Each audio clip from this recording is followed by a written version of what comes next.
Guys, kinakain na lang. Oh. Ayan. Ang kinakain niya naman kung ano. Yung ubod na niya. Wala na. Ayan. Ayun din ang isa. Nakaupo na lang. Itim lang ng vlog. Sige pa. Ano yun yung pamahaw? Yan ang pamahaw mo.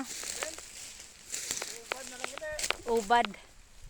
Wow, gata pa. Oh, mahugod yung inyong makapdanan. Kamu nakapungko na da.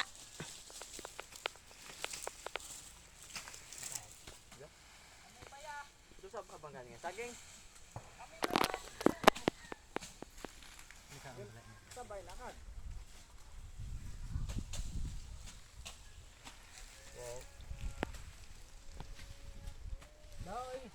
Doy. Maano? Tama na rin ka